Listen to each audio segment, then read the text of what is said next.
Bonjour, Émilie, j'habite dans le Lot et je prépare sur Paris, au CNAM, un doctorat en sciences de gestion au laboratoire du LIRSA. Bonjour, je m'appelle Véronique et j'habite provisoirement à Aix-en-Provence et je prépare un certificat de spécialisation en innovation publique dans les territoires. Bonjour, je m'appelle Angélica, j'habite à Paris et je prépare un master en innovation prospective et action publique.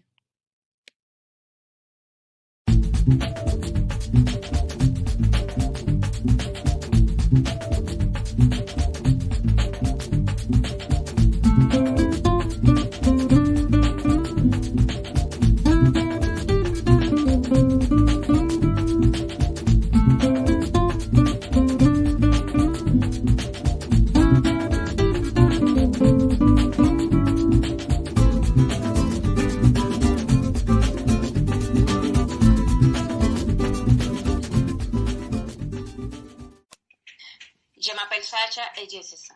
Je suis placée dans une famille d'accueil. Ma mère a des problèmes avec l'alcool et j'ai vécu avec ma tante et mon cousin. Un jour, la police a perquisitionné la maison, ils ont trouvé de la drogue et j'ai fini ici. Je suis scolarisée dans une classe relais. Je comprends rien à l'école et je m'en fous. De toute façon, tout le monde s'en fout aussi de ma vie. Ils prennent des décisions sans jamais me demander mon avis. Il y a un mec qui vient parfois pour voir si tout se passe bien à l'école, avec la famille et pour savoir si je vais bien. Tous les 3 mois, il y a quelqu'un de différent.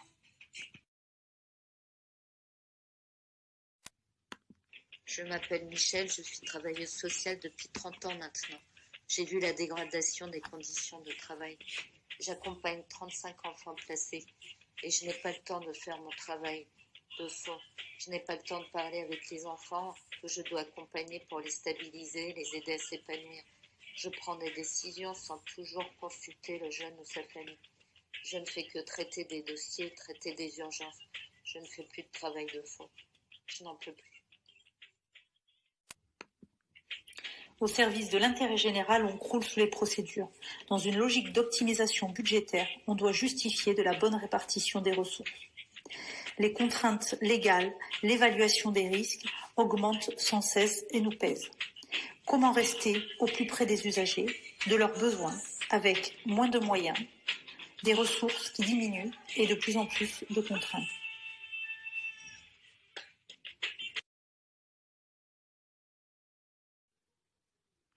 On a tous besoin de plus de proximité, de temps pour communiquer et de reconnaissance, cela en prenant en compte nos attentes, nos contraintes de distance, notre charge de travail et les changements récurrents des professionnels. Le défi pour nous, c'est comment faire pour que le référent éducatif assure un accompagnement de proximité et de qualité en prenant en compte les besoins des jeunes.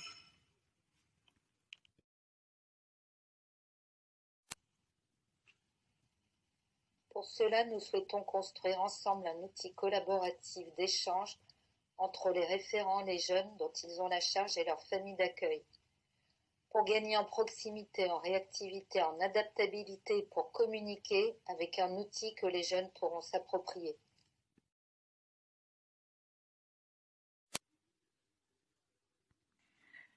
La méthode, c'est de faire travailler ensemble les parties prenantes au projet en co-construisant pour que chacun s'approprie la démarche.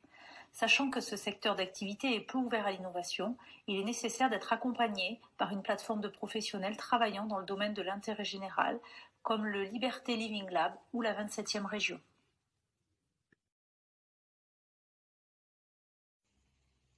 Un comité de pilotage doit être mis en place pour assurer la gouvernance. Composé de représentants du département, chefs de file de la protection de l'enfance, et de représentants des associations des pères aidants, qui sont d'anciens enfants placés, regroupés en associations, et qui militent pour améliorer et défendre les intérêts des enfants placés.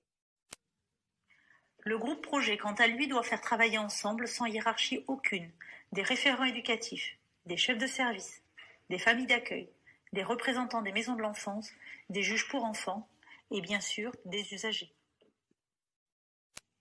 Pour solutionner la contrainte venant du fait que les usagers sont pour la plupart des mineurs, devront être associés des pères aidants et des jeunes majeurs encore suivis mais volontaires pour participer à la démarche. Le conseil départemental, mettant en avant dans son projet politique la promotion et accompagnement de la jeunesse, subventionne un dispositif spécifique qui pourra être actionnaire dans cette démarche innovante. Les ateliers se dérouleront dans la salle d'idéation du tiers-lieu de la ville, inaugurée récemment. Cette salle conviendra particulièrement comme lieu neutre et propice aux échanges sans hiérarchie. Cette démarche sera portée par la direction de la communication. À partir de la validation du COPIL, démarrage des ateliers. Les premiers ateliers permettront d'établir les cahiers des charges et des besoins qui seront prototypés. Le but est de développer un outil d'échange collaboratif pour favoriser la communication. Le prototype sera testé et rajusté par 10 référents éducatifs volontaires et 150 enfants. Si le prototype est concluant, il sera déployé en 2 phases pour être totalement opérationnel après la première année. Sur le département, il y a environ 100 référents et 3000 enfants placés. Du côté des professionnels, faire dépasser les réticences individuelles, la crainte du manque de temps pour se libérer pour les ateliers et la résistance au changement, même si les attentes sont fortes. Du côté des jeunes, réussir à les faire venir aux ateliers, les faire participer, les faire revenir et les tenir sur la durée du projet. Pour lever ces freins, il semble important d'utiliser des outils de communication adaptés tant aux professionnels qu'aux jeunes et de concevoir une solution qui prenne en compte ces 2 cibles. Dans les ateliers, la parole des jeunes et des professionnels doit être considérée à niveau égal. Et enfin, la temporalité du projet doit permettre de se mobiliser tout en assurant la continuité du service. C'est donc un projet d'envergure soutenu par les politiques du département, porté par l'administration qui répond à des attentes fortes des référents et des jeunes et converge tous vers un même objectif d'échange et de partage.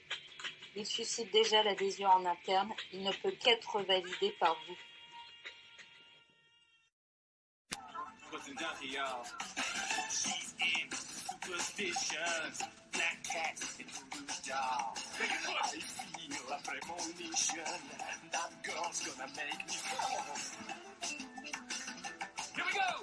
She's into new sensations, new kicks in the candlelight. She's got a new addiction.